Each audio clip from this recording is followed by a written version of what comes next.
Então vamos relembrar tudo que a gente viu nessa segunda parte do curso aqui. Então nós começamos com os espaços Rn, nós vimos o que são N-uplas, a gente aprendeu a somar e multiplicar N-uplas. E somente com essas duas operações a gente conseguiu fazer um monte de coisa. A gente conseguiu falar, dado um certo conjunto de vetores, se ele era Li ou Ld. A gente viu que era uma combinação linear de vetores nesse conjunto. A gente viu quando um outro vetor era gerado por esse conjunto. A gente viu o que eram base de subespaços, então a gente aprendeu o que era subespaço. A gente viu que eram transformações lineares, aprendeu a calcular núcleo e imagem, e depois nós inserimos uma geometria no nosso espaço. O que era inserir uma geometria? A gente colocou um produto interno no nosso espaço. Depois nós vimos que com esse produto interno existiam bases que eram especiais, que foi o que a gente chamou de bases ortonormais. Também com esse produto interno a gente foi capaz de falar de tamanho, que a gente chamou de norma, e de ângulo entre vetores. E hoje, para finalizar, a gente vai terminar no R3. Então a gente vai começar a adentrar mais no mundo da geometria analítica agora, porque toda essa parte foi o mundo da álgebra linear. A gente não se restringia a dimensões do espaço. Com exceção de retas e planos, que a gente vai ver nas próximas aulas, a gente vai trabalhar somente no R2 e no R3. Retas e planos, exemplos que nós vamos ver também vai se restringir ao R2 e ao R3. Então a gente vai começar a entrar no mundo da geometria analítica. A geometria analítica, ela trabalha no plano e no espaço. Então hoje a gente vai ver um produto que ele está definido apenas no R3. Não faz sentido esse produto em R2, em R1, em R4, em R5. Somente no R3. Mas para começar a falar dele, agora a gente vai começar a fazer uma coisa. A gente vai esquecer em alguns momentos a estrutura de soma e multiplicação por escalar. A gente vai fazer de conta que não existe. A gente vai olhar o Rn simplesmente como um conjunto qualquer, onde eu não tenho nada de especial. Quando a gente fazer isso daí, a gente vai chamar o Rn de espaço afim. Na verdade, a gente não vai ficar falando quando é o Rn e quando é espaço afim. Mas em geral, quando a gente esquece a estrutura, a gente chama o espaço cartesiano de espaço afim. E a gente vai mudar o nome que a gente deu para as coisas. Então a gente vai dar uma outra nomenclatura. E quando a gente está dando essa nomenclatura é porque a gente está esquecendo a estrutura que a gente tem. A gente está olhando o mesmo conjunto, só que agora olhando de outra forma. Então a gente vai olhar eles de uma maneira diferente, esquecendo da soma e da multiplicação por escalar. Agora, as n-uplas a gente vai chamar de ponto. A gente não vai mais chamar de vetor. A gente vai chamar elas de ponto. E a n-upla especial, cuja todas as coordenadas era zero, a gente vai chamar de origem e denotar por O. Toda vez que eu estiver olhando para os pontos a gente vai denotar por letras maiúsculas. Em geral por P, Q, R. Quando a gente estiver querendo falar de vetor, a gente vai continuar com a notação que a gente estava vendo. U, V, W minúsculo. Então a notação vai, em certos momentos, ajudar a gente a distinguir. Na hora que eu estou querendo olhar como com operação e sem operação. Um conceito que vai ajudar a gente bastante é o conceito de vetor livre. A gente vai querer começar a representar esses vetores livres. A gente vai conseguir desenhar eles para a gente ter uma noção geométrica do que está acontecendo. Por enquanto, essa definição nossa de vetores é uma coisa bem abstrata, não é uma coisa palpável. Agora a gente podendo desenhar, a gente vai fazer segmentos de setas orientados, vai ajudar a gente a sair tanto desse campo da abstração, ficar uma coisa mais palpável. Então um vetor livre vai ser um conjunto, vai ser um par ordenado de pontos PQ. Se é um par ordenado, significa que a ordem é relevante. É diferente o QP do PQ, porque é um par ordenado.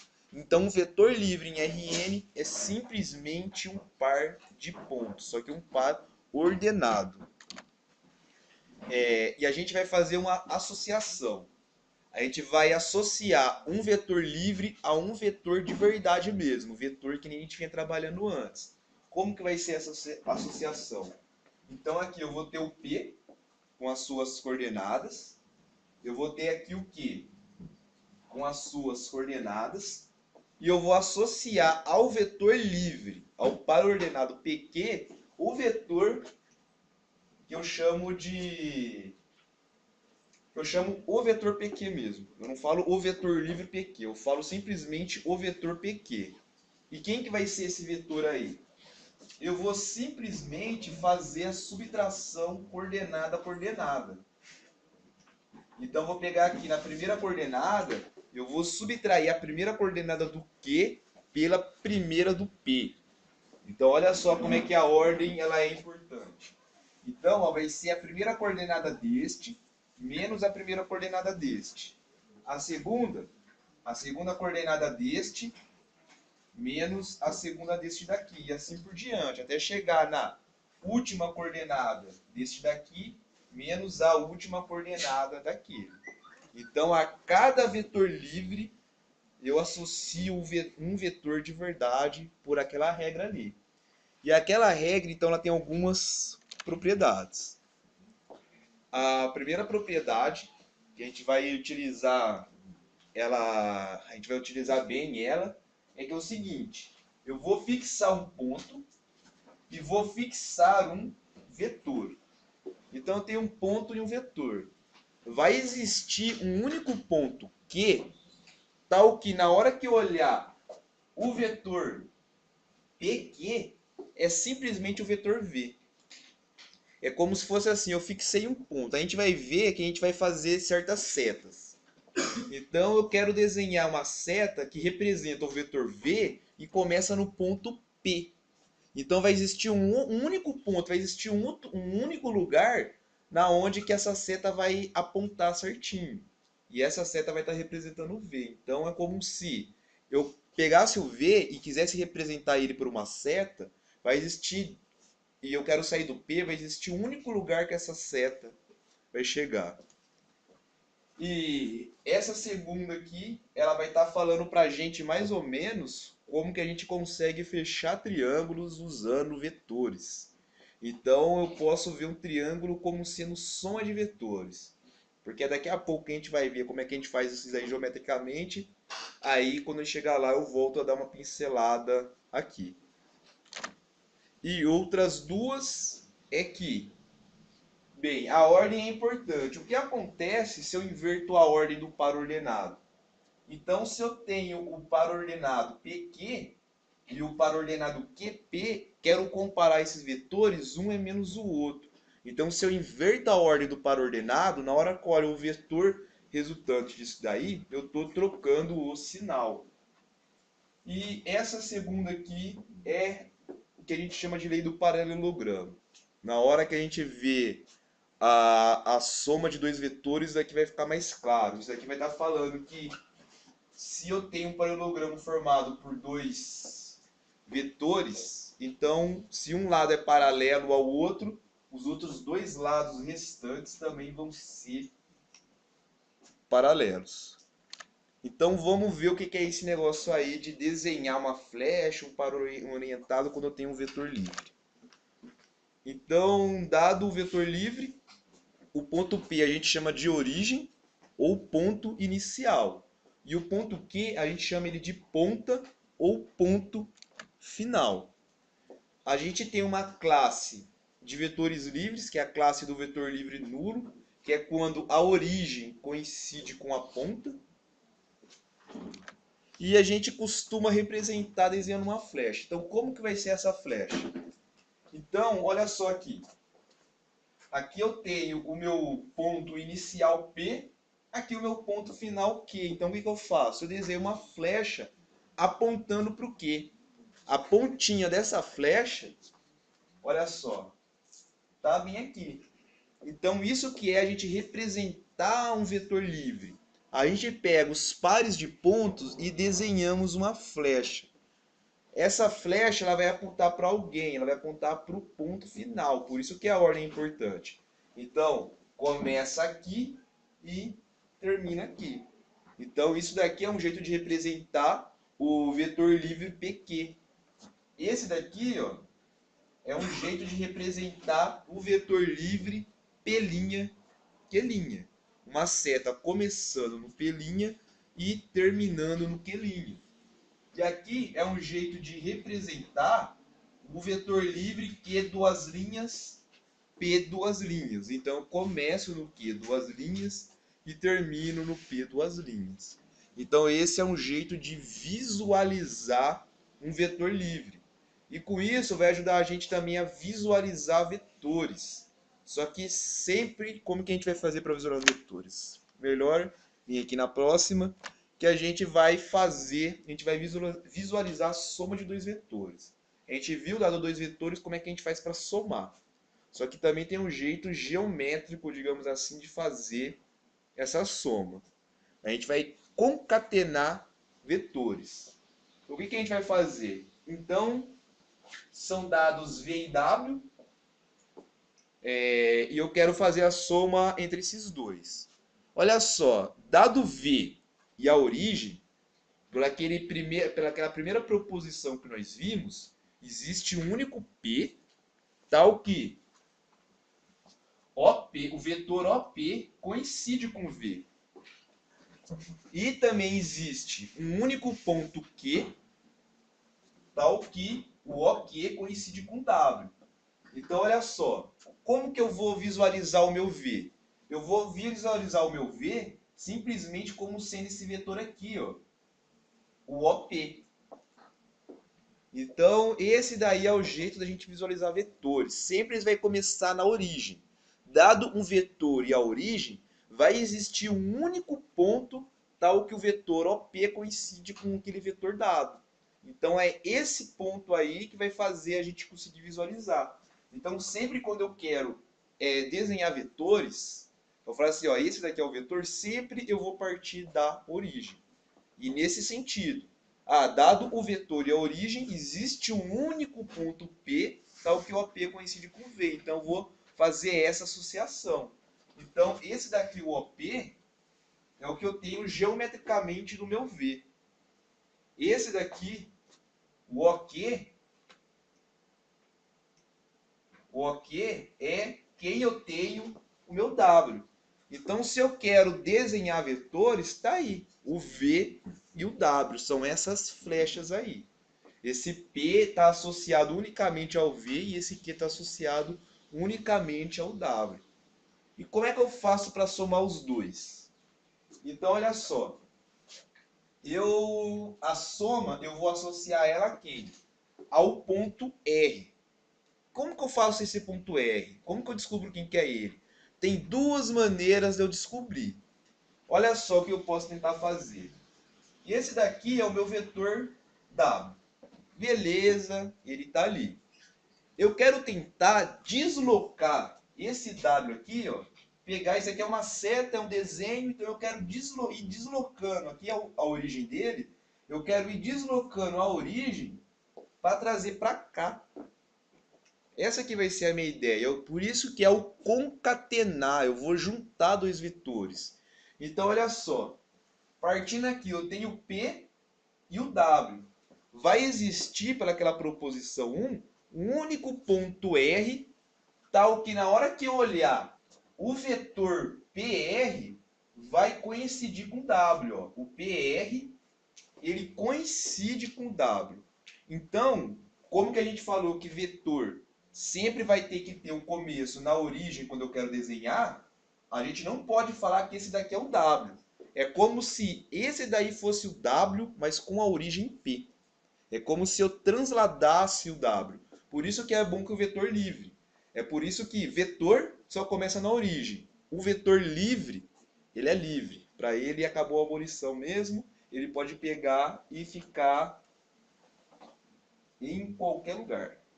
Porque na nossa a gente não pode ficar em qualquer lugar ainda. E eu posso fazer a mesma coisa para o V. Eu posso pegar o V, ao invés dele começar aqui na origem, ele começando no Q. E o ponto que ele vai apontar é o mesmo R.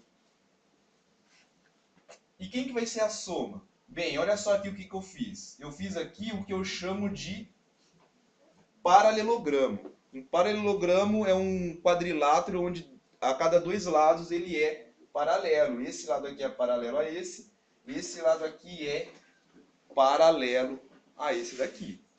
E isso que estava falando aquela quarta proposiçãozinha nossa, o nosso quarto item.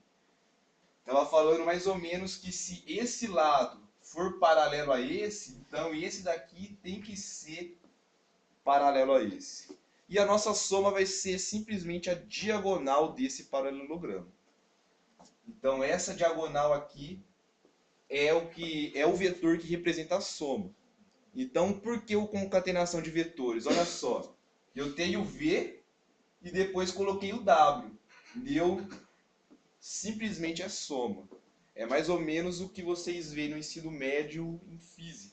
Quando vocês querem somar vetores, quando vocês querem somar duas grandezas, é mais ou menos desse jeito que faz, não é? Concatenando as forças. Então é como se aqui eu tivesse duas forças, aqui eu tenho uma, aqui eu tenho outra, e aqui eu tenho a soma. E é comutativo, eu também posso fazer aqui pela parte de baixo.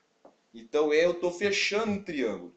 Então eu peguei um vetor, coloquei o outro e fechei um triângulo aqui. Então é desse jeito que a gente pode fazer a soma geométrica de dois vetores. Bem, então agora falando de pontos, a gente pode falar de produto externo ou produto vetorial. Porque uma das aplicações desse produto, que é o objeto da aula de hoje, ele é uma coisa geométrica. Então a gente tinha que ver como que a gente pode interpretar vetores como sendo coisas geométricas.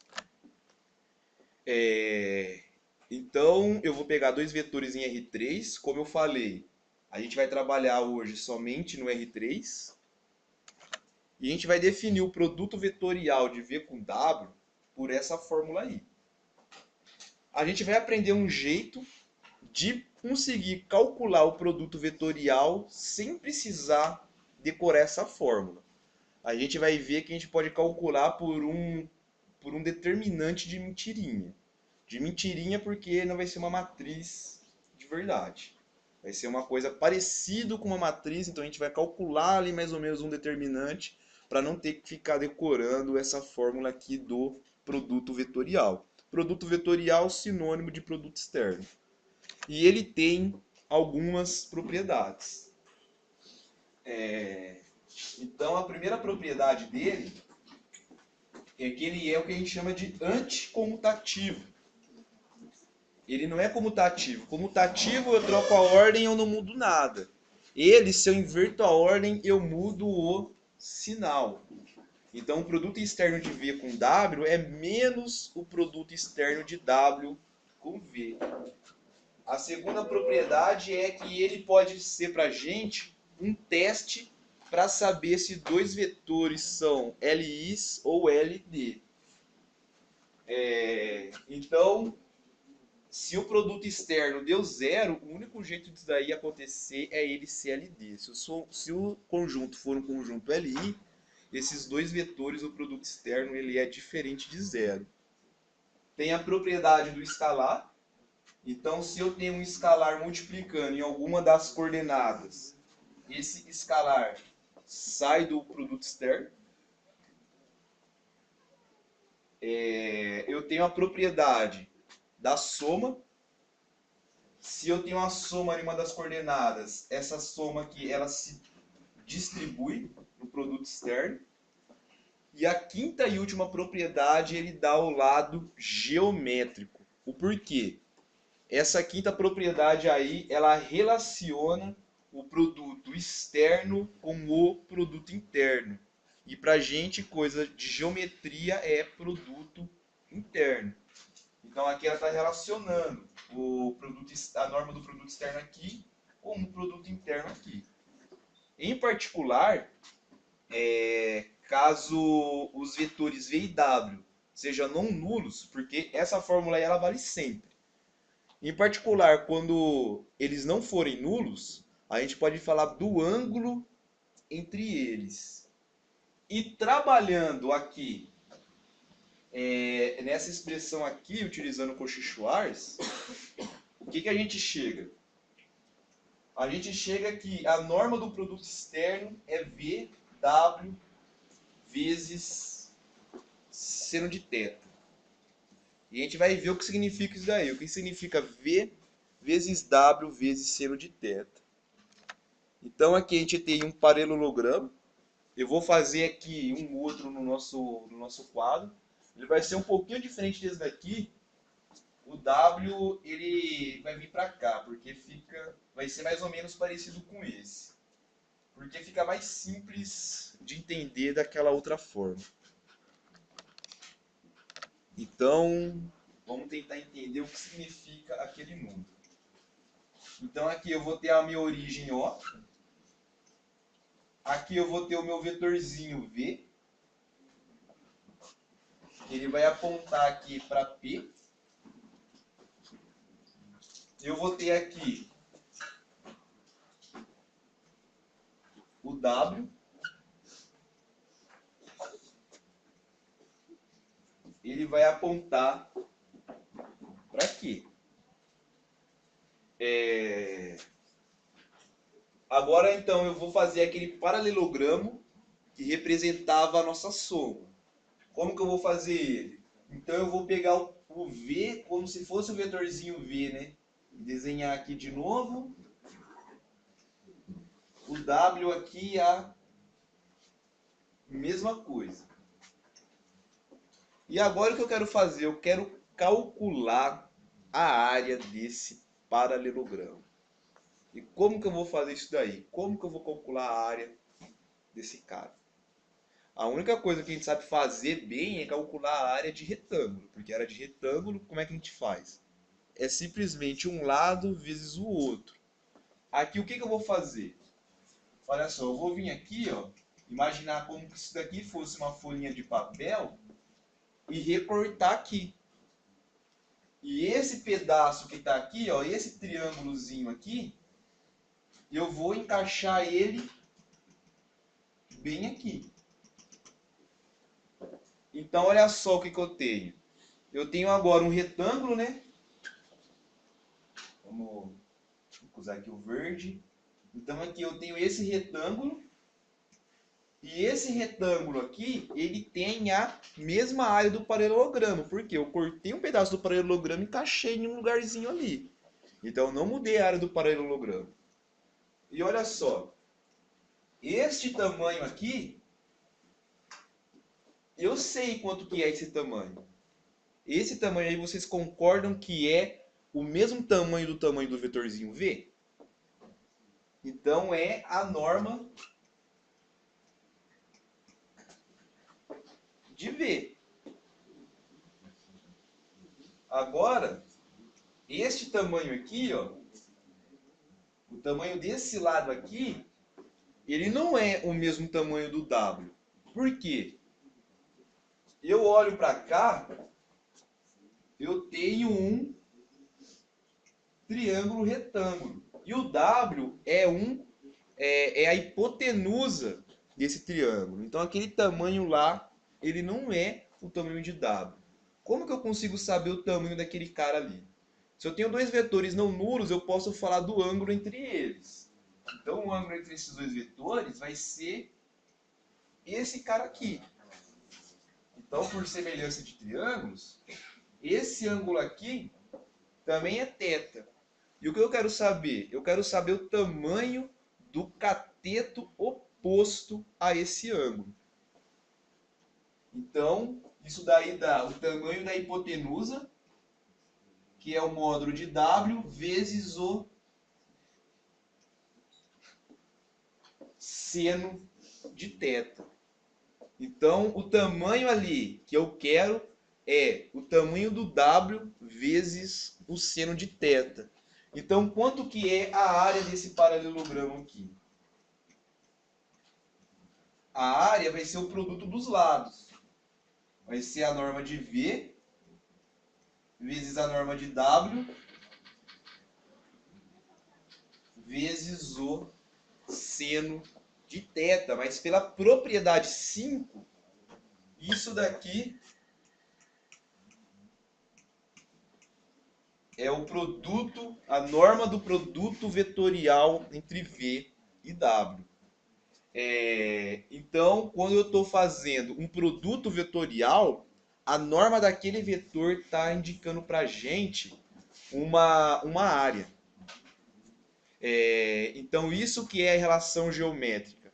A norma daquele vetor ele tem um significado geométrico. Ele é a área de um paralelogramo. E não é um paralelogramo qualquer.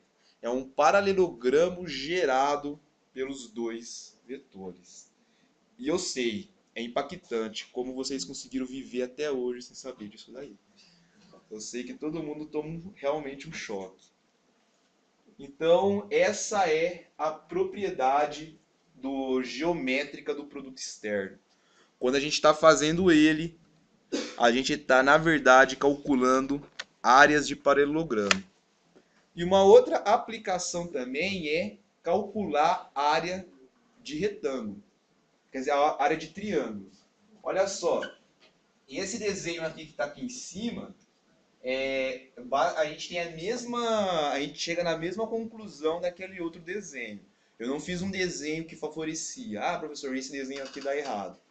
É simplesmente um porquê. Como esse ângulo aqui, ele tem mais de 90 graus, aqui ia dar pra gente, na hora que a gente colasse um cosseno, só que o cosseno de um ângulo menos 90, a gente consegue passar por um seno. A única diferença é que a gente tinha que utilizar uma propriedade geométrica a mais, mas vai dar a mesma coisa, a área desse paralelogramo aqui. Então, olha só, aqui de novo, né? Se eu tenho o meu vetorzinho V e se eu tenho o meu vetorzinho W, eu posso fechar, ó, com esse cara aqui um triângulo. Como não, né? O W, o vetorzinho W é o V mais esse vetorzinho aqui. Importante eu comecei com dois triângulos, V e W. Na verdade, né, eu comecei com 3 pontos, né? Eu comecei com O, com Q e com o P. Comecei com esses 3 pontos, o O, o Q e o P. Aí consegui fazer aqui os meus dois vetorzinhos e fiz o meu paralelogramo. Mas eu quero calcular a área desse triângulo aqui, ó. E como que eu faço para calcular a área desse triângulo? Por isso que eu desenho um paralelogramo. Esse triângulo aí, a área dele é simplesmente metade da área do paralelogramo. Por quê? Se eu estou pegando aqui de P para Q, eu estou simplesmente cortando o meu paralelogramo no meio. Eu estou cortando ele em uma diagonal. Então a área do triângulo OPQ é simplesmente metade da área do paralelogramo. A área do paralelogramo é a norma do produto externo, então vai dar simplesmente a metade daquilo.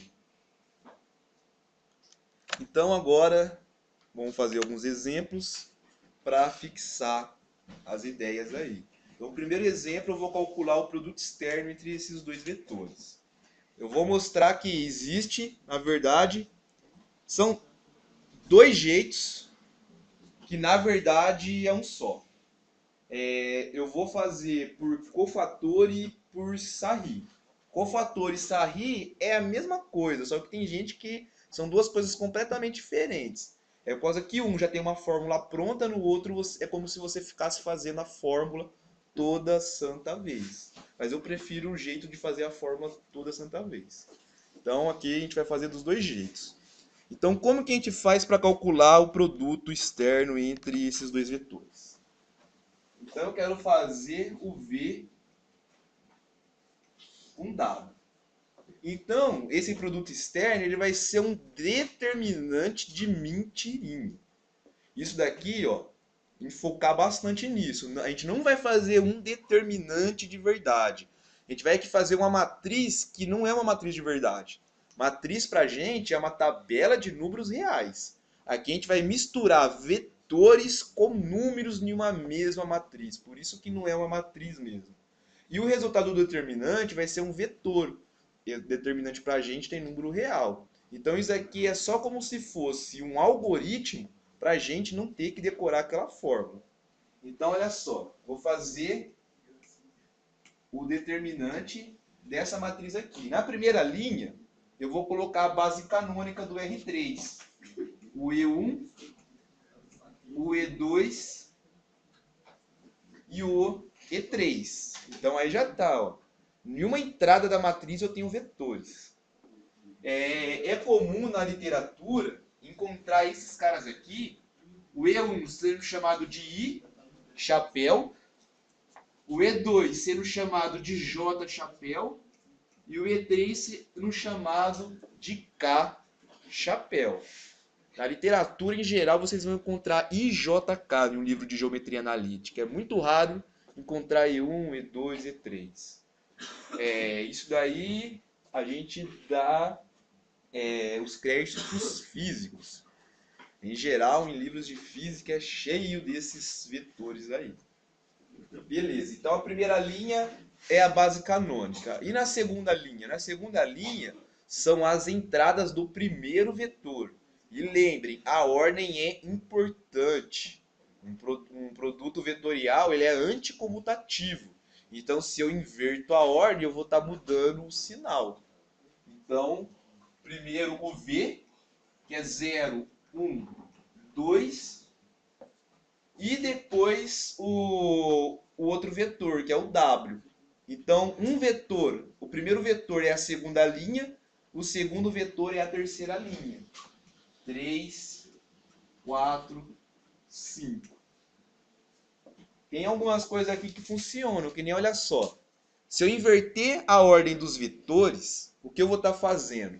Eu vou estar invertendo a ordem da linha 2 e da linha 3 da matriz. E quando a gente inverte a ordem de duas linhas da matriz, o que faz com o determinante? Muda o sinal. É a mesma coisa que o produto vetorial, a gente muda o sinal quando a gente inverte a ordem. Então vamos lá. Primeiro, essa matriz aqui não é uma matriz de verdade. Então a gente não pode escalonar. Uma pessoa não pode falar assim, o I ali na primeira linha vai ser o pivô. O I ele não é um número, ele é um vetor. Então aqui a gente nunca, para fazer produto vetorial, a gente escalona. Nunca mesmo na vida. A gente vai utilizar ali Sarri. Então olha só o que eu vou fazer. Eu vou dobrar as duas primeiras colunas, né? Então vai ficar aí 0,3, J, 1 e 4. E vou fazer os produtos. Então os produtos são esses daqui.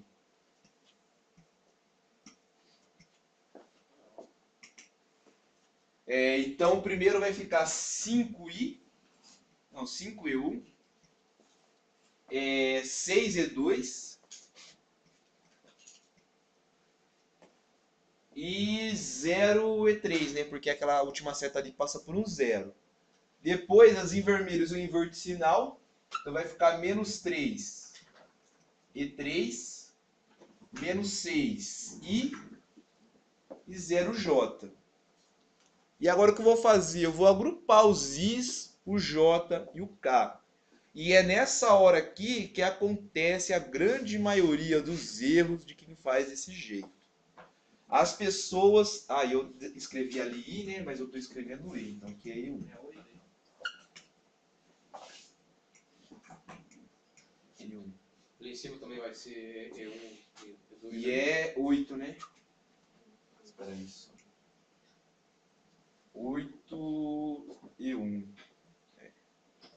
Aquele IJ ali eu também vai substituir por E1. Você escolhe se você quer IJK ou E1, E2, E3. É quase que ali na hora de dobrar eu também coloquei IJK, né? Eu ia colocar aí, de ideia depois. Aqui fica a gosto do freguês. Se ele quer colocar E1, E2, E3 ou IJK. Mas tem que escolher um e ficar com aquele, não fazer que nem eu fiz misturando.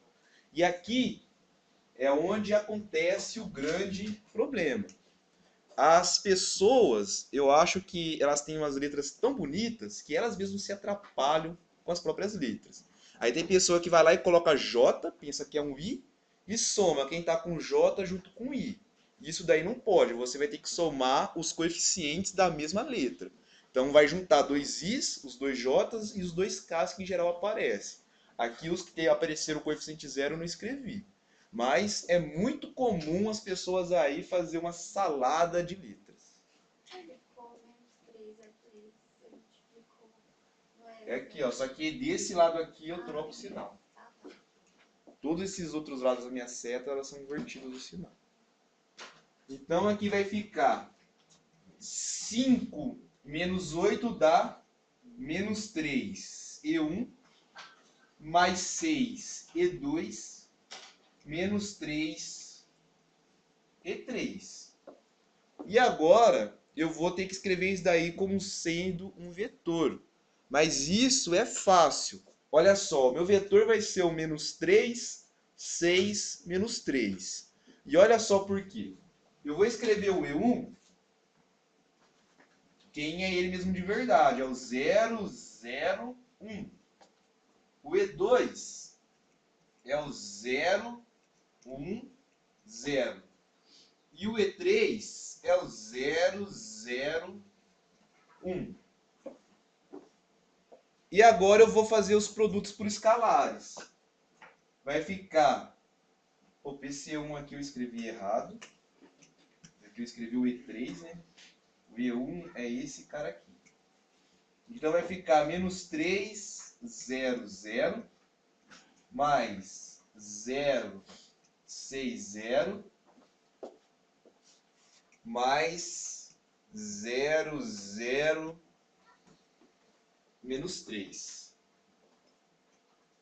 E olha só, vou somar esses três vetores. Pode reparar que é a mesma coisa que somar o menos 3 na primeira, o 6 na segunda e o menos 3 na terceira. Porque esse vetor 0 com menos 3, 0 com 6 com 0 e menos 3 com 0 com 0. Então aqui dá justamente o menos 3, 6, menos 3. Então, ó, aqui, nesse ponto aqui, eu já conseguia falar quem que era o vetor. Como que é a base canônica, ali está indicando. É o menos 3 na primeira entrada, o 6 na segunda entrada e o menos 3 na última entrada. Então esse é um jeito de fazer produto vetorial. A gente aplica Sarri naquela matriz. Agora eu vou mostrar o segundo jeito, que é o jeito que eu vou utilizar, que é o jeito que eu costumo fazer, que é o seguinte.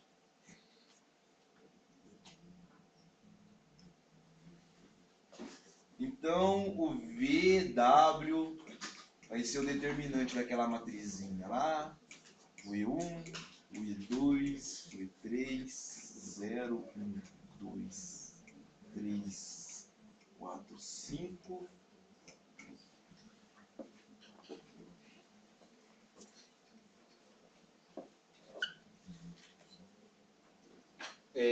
Então, o que eu vou fazer? Eu vou fazer por cofatores. Então, quem que vai ser a primeira entrada? A primeira entrada, então eu vou excluir a primeira linha e a primeira coluna. Então vai ser o determinante dessa matrizinha aí. Então eu vou calcular o determinante dela e vai dar a primeira entrada. O determinante dela dá 1 vezes 5 menos 2 vezes 4. Então são 5 menos 8, que são menos 3. E para a segunda entrada? Para a segunda entrada, eu vou ignorar a primeira linha e a segunda coluna. Então eu vou olhar para a matriz que está aqui em vermelho. Mas, em geral, quem faz desse jeito, aqui na segunda entrada que erra. O porquê? Se eu estou fazendo por cofatores, e se vocês puxarem na memória, como é que era acontecer quando eu estava fazendo por cofatores? Eu calculava o primeiro menor, não mudava o sinal, né? Aí no segundo já mudava, lembra que ficava 1 mais 2, que dava 3, que era o número ímpar, e era menos 1 elevado ao número ímpar. Então aqui é a mesma coisa. No primeiro não muda o sinal, no segundo muda. No terceiro não muda, se existisse o quarto, mudaria. O quinto não, o sexto sim. Então aqui eu tenho que inverter o sinal. E tem muita gente que não faz isso. Então aqui ó, já vou colocar já um sinal de menos. Não importa o que aparecer ali, eu vou ter que inverter o sinal. Porque é assim quando eu faço por cofatores. É uma soma alternada, vai alternando o sinal. Um é positivo, o outro inverte. Um não inverte, o outro inverte. E o determinante desse cara aqui vai ser 0 vezes 5 menos 2 vezes 3. Então vai dar 0 menos 6. E olha só, menos 6 são 6. E por último, eu vou ignorar a primeira linha e a terceira coluna. Então eu vou fazer o determinante dessa matriz aí, que dá 0 vezes 4 menos 1 vezes 4. Então dá 0 vezes 4 menos 1 vezes 3. Então dá 0 menos 3, que dá menos 3. Então eu prefiro fazer dessa forma. E quem faz dessa forma e erra é porque não inverte o sinal da segunda entrada. Então eu já estou falando para vocês na onde que vocês devem prestar atenção, que é onde se encontra a maioria dos erros. Então, dos dois jeitos, as pessoas costumam bastante pessoas fazer o mesmo tipo de erro, que são essas duas coisas. Eu prefiro fazer desse jeito aqui porque, na minha opinião, é mais curto, né? Você não tem que depois ficar agrupando nada, então já chega meio que direto. Então eu prefiro fazer dessa forma, mas fica a gosto do freguês, de preferência fazendo certo. Porque quando vocês fazem certo, eu tenho menos trabalho de corrigir. Eu só olho e faço certinho. Já quando vocês erram, eu tenho que achar o erro e me dá trabalho. Então não errem. Inverte o sinal em todos os resultados? Na segunda coordenada. Só na segunda? É. Porque o cofator é desse jeito. O cofator era aquele menos 1 elevado a i mais j. Então aqui, ó, linha 1, coluna 1. 1 mais 1 dá 2. Não muda o sinal. Linha 1, coluna 2. Dá 3. Menos 1 a terceira dá menos 1. Inverte. E esse cara aqui é linha 1, coluna 3. 1 mais 3 são 4. Menos 1 a quarta dá 1. Não muda nada. Então é só na segunda. Sempre na segunda eu tenho que mudar o sinal. Perguntas?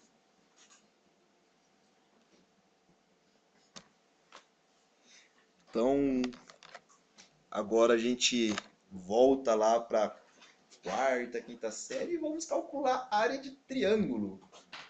E não é para vocês ficar jogando papelzinho na cabeça do outro, aviãozinho no professor, tá? A única coisa que a gente vai voltar é para triângulo. Só que agora, os nossos triângulos, eles não precisam necessariamente estar mais no plano. A gente calculava a área de triângulo quando o triângulo estava no plano. Agora, por exemplo, a gente vai ter um triângulo no R3. O triângulo ele pode estar na onde que ele for, que a gente consegue calcular a área dele. Então, a gente vai ter esses 3 pontos aí, o PQR, e vamos calcular a área desse triângulo PQR aí.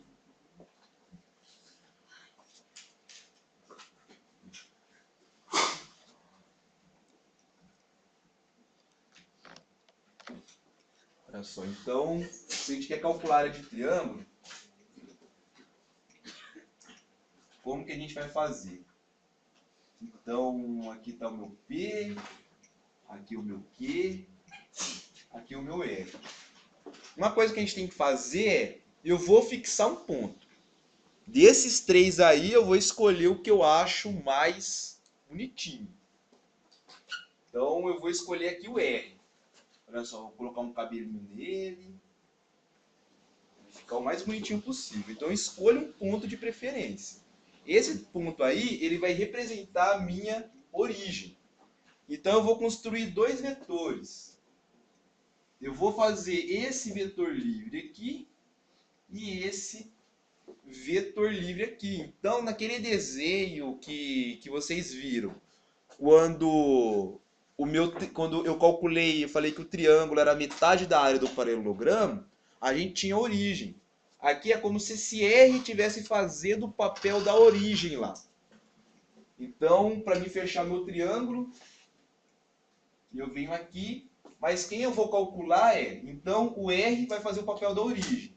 Então eu vou calcular o vetor RQ, que seria esse vetor livre aqui, e vou também calcular o RP, que é esse vetor aqui. Então esses daí são os meus dois vetores que eu quero calcular. Reparem que em ambos o R aparece na primeira coordenada do vetor livre. Então é o vetor livre RQ e o RP. Eu não posso ficar invertendo, sair um vetor de um lado, outro de outro. Escolha um ponto, o ponto que vocês preferirem, e o vetor vai sair de lá. Como é que eu calculo esse vetor aqui, o vetor RQ? Eu vou fazer as coordenadas de Q. As coordenadas de Q são 1, 2, 3. 1, 2, 3. Menos as coordenadas de R. As coordenadas de R são 4, 5 e 6. Então isso daqui vai dar 1 menos 4 dá menos 3. 2 menos 5 dá menos 3. 3 menos 6 são menos 3. E também vou calcular quem que é o vetor RP. O vetor RP, o que eu faço? Eu faço as coordenadas de P, que é 1, 1, 1, menos as coordenadas de R. As coordenadas de R são 4, 5, 6.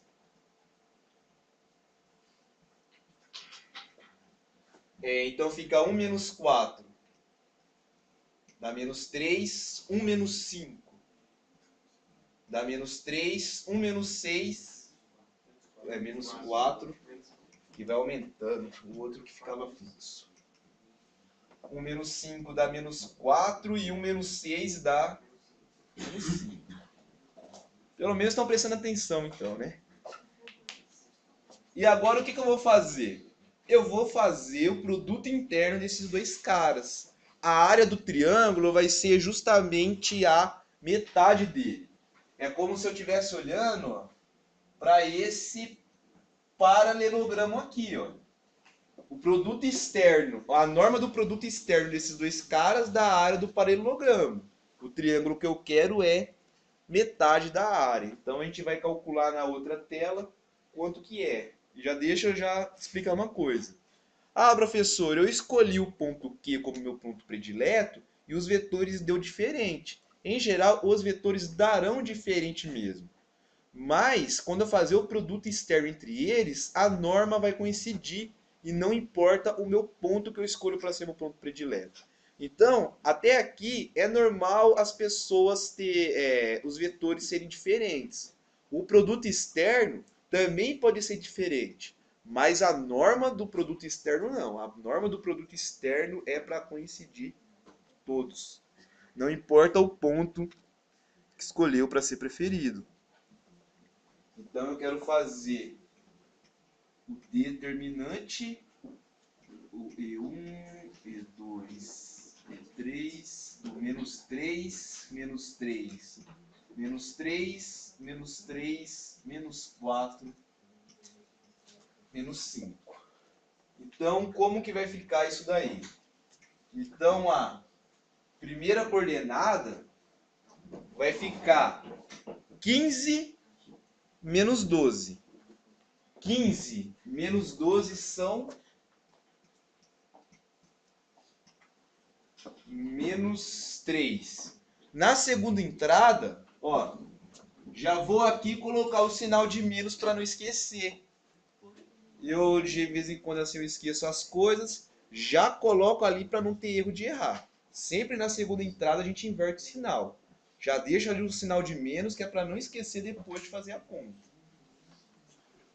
Então vai ser o determinante desta matriz aqui. Vai dar menos 15 menos 9. Não, desculpa, 15 menos 9. 15 menos 9 são 6. Então ali vai o menos 6. E por último, eu vou olhar para essa matriz aqui. Vai dar 12 menos 9. 12 menos 9 são 3. Então, esse daí que é o nosso produto externo, é aquele vetor. Então, quem que vai ser a área do triângulo?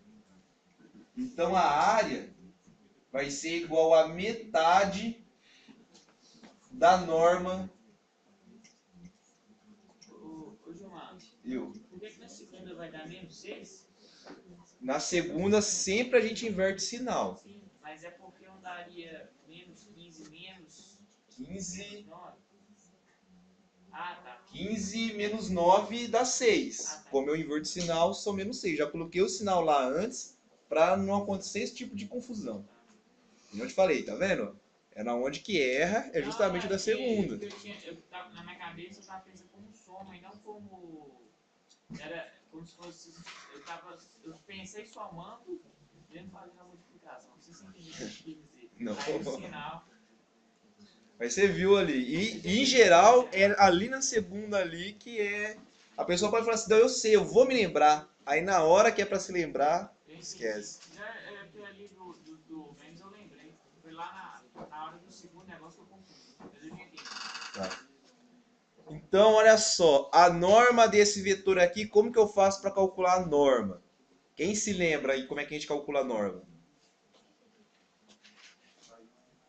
Eu vou pegar cada coordenada, elevar ao quadrado, que é fazer o produto interno dele consigo mesmo e tirar a raiz. Então vai ficar 9 mais 36 mais 9, que dá 54. Então esse cara aqui é raiz de 54 sobre 2.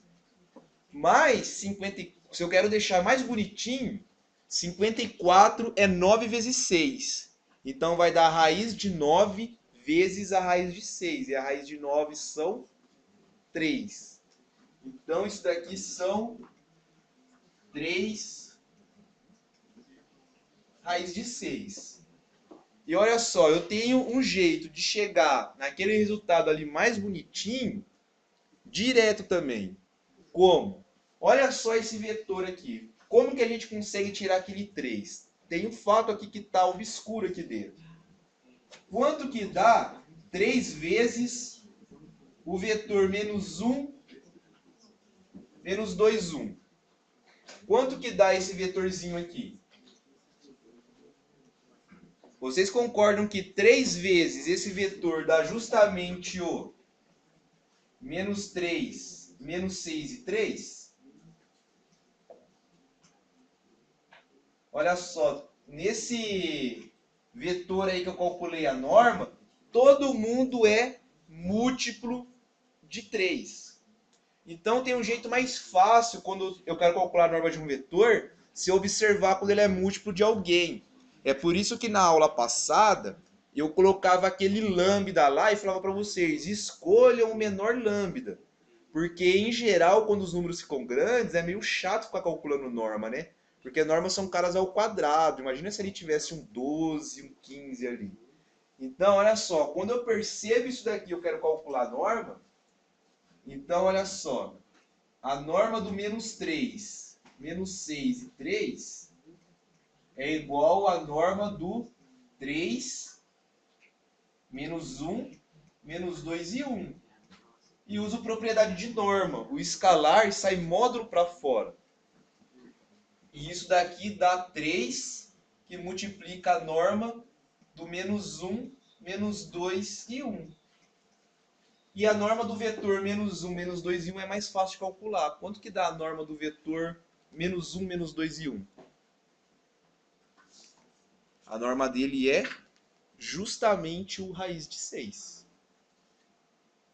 Então é por isso que nesse cara aqui dava pra gente tirar o 3 para fora, porque aí tem um 3 aí escondido aí. Então, ó, chegando no raiz de 54 sobre 2, já pode parar. Sabe que já tá certo, para e vai para a próxima. Mas se acabar percebendo, esse vetor aqui é chato de calcular a norma dele, todo mundo múltiplo de 3, eu vou tirar o 3 para fora e calcular a norma de um vetor com entradas menores. Fica mais fácil fazendo isso daí. E a resposta já fica assim, do jeito mais irredutível possível. Ô Gilmar, para calcular ali, é diagonal principal menos a secundária, né? É porque a gente não dá nome para outra diagonal sem ser a principal. Pode ver que eu não chamei em nenhum momento a outra só. E a outra diagonal? Não existe a outra para mim, a outra diagonal. Tá. Mas você pode pensar nisso daí, como se fosse a outra. Isso para a matriz 2 por 2. No primeiro ali não vai ser 3, não? Ao invés de 3. São 12 menos 9, são 3. Aqui dá 3, mas como que depois eu elevei ao quadrado, isso daí não faz diferença no nosso resultado final, a não ser ficar colocando esse monte de mais aqui.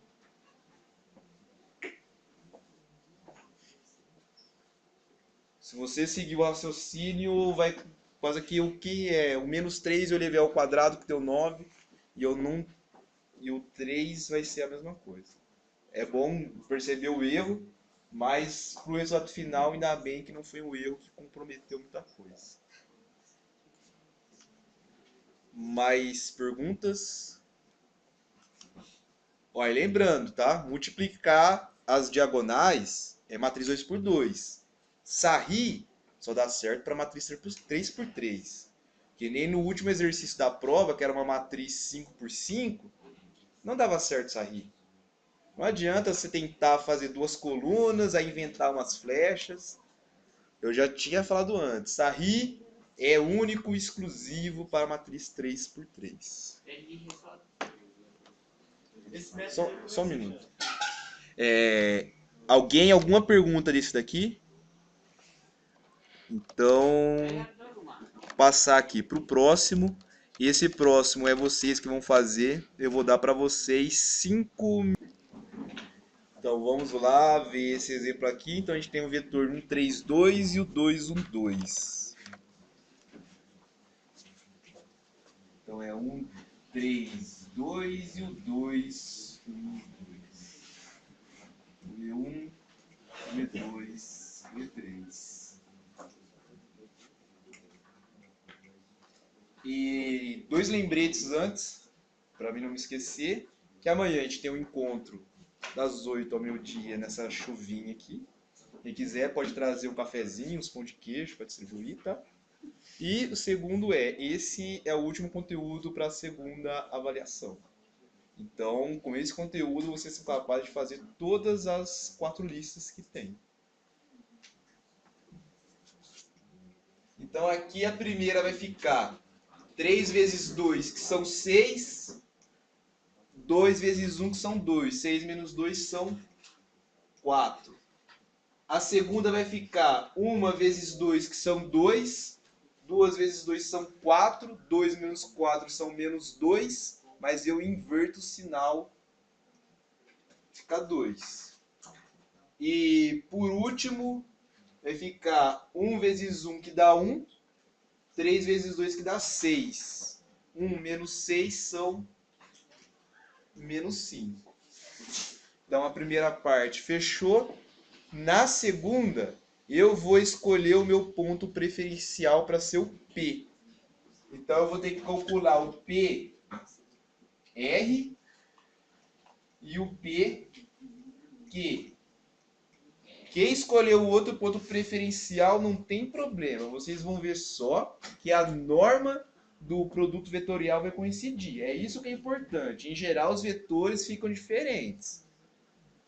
Então, PR é o R menos o P. Então, é o R menos o P. Então, é 1 menos 1, 0, 1. Deixa eu só confirmar mesmo se eu coloquei para gravar. Sim.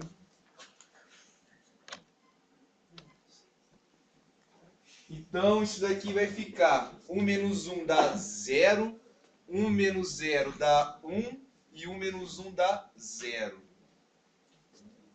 O nosso ponto Q é 1, 0, 2. 1, 0, 2 menos o 1, 0, 1. Então, isso daqui vai ficar 1 menos 1 dá 0, 0 menos 0 dá 0, 2 menos 1 dá 1. Então, o produto vetorial vai ficar o E1, o E2, o E3, 0, 1, 0, 0, 0, 1. Então, isso daqui vai dar, na primeira vai ficar 1, na segunda eu vou ter esses dois zeros aqui, e na terceira eu vou ter de novo esses dois zeros. Então vai ficar 0, 0. Então a área é metade da norma desse vetor aqui. A norma desse vetor aqui é 1, ele é um vetor unitário. Então a área é 1 sobre 2. Metade da norma do vetor. O vetor calcula para a gente o paralelogramo. Metade da área é o triângulo formado pelos pontos. Alguém, alguma pergunta? Mas se fosse, por exemplo, RQ e RP, daria? Não, aí a única coisa que você escolheu um ponto de preferência. Os vetores aqui serão diferentes e possivelmente isso aqui vai ser diferente, mas a norma vai ser igual. O que a gente está procurando saber é a área, a norma. Então, por isso que não tem preferência nenhuma. Você pode ir com caminhos diferentes, mas o resultado final tem que ser o mesmo. O resultado final soma-se todos os números dentro do vetor? Você soma o quadrado de cada um. A norma é o produto interno dele consigo mesmo. Você faz o produto interno do vetor consigo mesmo, dá o quadrado de cada coordenada. Então você soma os quadrados e depois extrai a raiz. Então seria o quadrado do 1, o quadrado do 0. Né? Mais o quadrado do 0, aí você tira a raiz. Sim, Raiz então de 1. final já foi um meio. Pode quiser é unitário, pertence à base canônica. Todo mundo da base canônica é unitário. Então o nosso último produto vai ser o produto misto. Então quem que é o produto misto? O produto misto, ele é o produto externo de V com W, produto interno com U. Então eu preciso de 3 vetores para formar o produto misto. Então primeiro eu formo o produto externo de V com W, eu ganho um vetor. Esse vetor eu faço interno com U. Então tem esse jeito de eu fazer, né? Que é o que está mandando mesmo. Eu faço o produto externo e depois tiro o produto interno. Mas tem um jeito que é mais rápido. Eu posso calcular o determinante de uma determinada matriz. Quem que é essa matriz? Olha só. A primeira linha é o V, a segunda linha é o W, a terceira linha é o U. O determinante dessa matriz aí dá justamente para a gente o produto externo, quer dizer, o produto misto de V, de W e de U. E esse cara aí, ele também tem propriedades geométricas. Olha só que essa proposição aqui está falando. O volume do paralelepípedo gerado pelos vetores V, W e U é o módulo do produto misto. Mas quem que é esse paralelepípedo aí? Então, olha só. Eu tenho aqui o vetor V, o vetor W. Aí eu consigo formar esse paralelogramo aqui. Eu tenho o vetor V e o vetor U. Então eu consigo formar este paralelogramo aqui. Eu tenho o vetor W e o vetor U. Eu consigo formar este paralelogramo aqui. Então, eu consigo formar 3 paralelogramos. O que eu faço? Duplico todos. Esse paralelogramo daqui de baixo, eu duplico ele e coloco ele aqui em cima.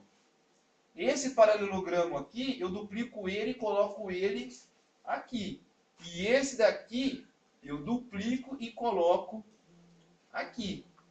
Essa figura, esse sólido que eu formei, é o que a gente chama de paralelepípedo. Imagina que vocês têm uma caixa de sapato.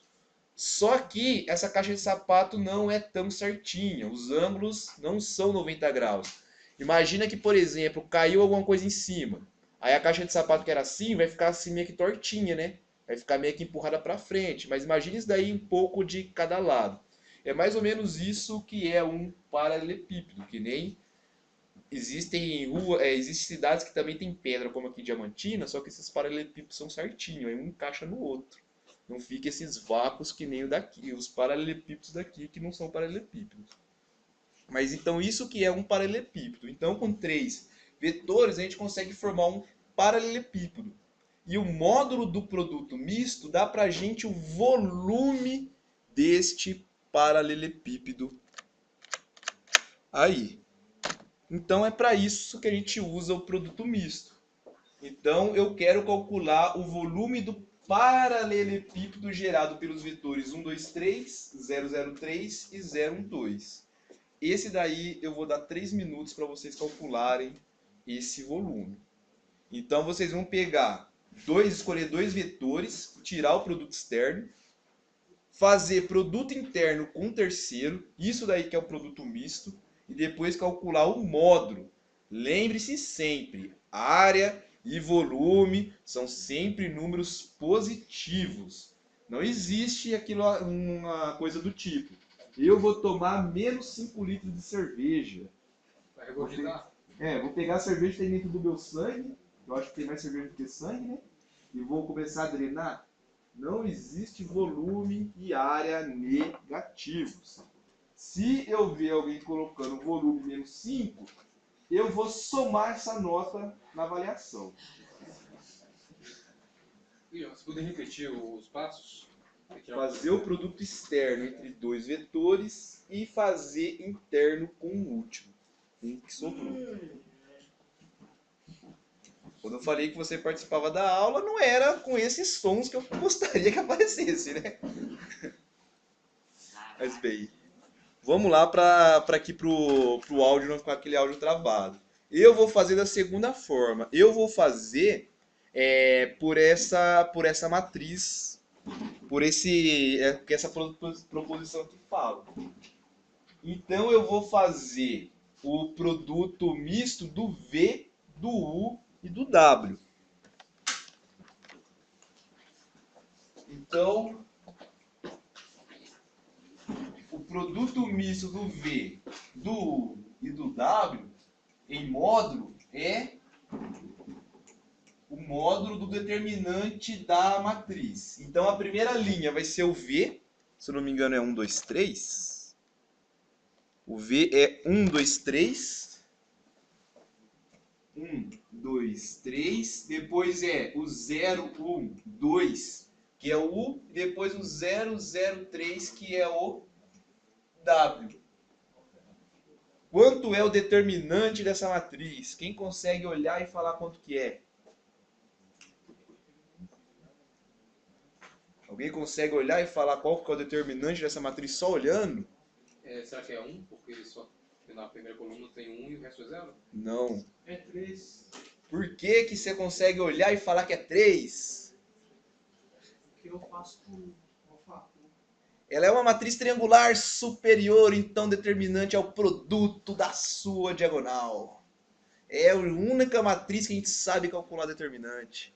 Então esse cara aqui é 3. Módulo de 3 que dá 3. Então o volume do paralelepípedo gerado por esses 3 vetores dá 3. E, na verdade, né, é por conta deste último vetor aqui que está dando 3. Se eu altero esse cara aqui para 18, dá 18. Se eu altero ele para 20, dá 20. Nesse exemplo particular aí, é aquela entrada 3 ali que está ditando o determinante. Alguma pergunta? Então, até amanhã para alguns, até quarta ou terça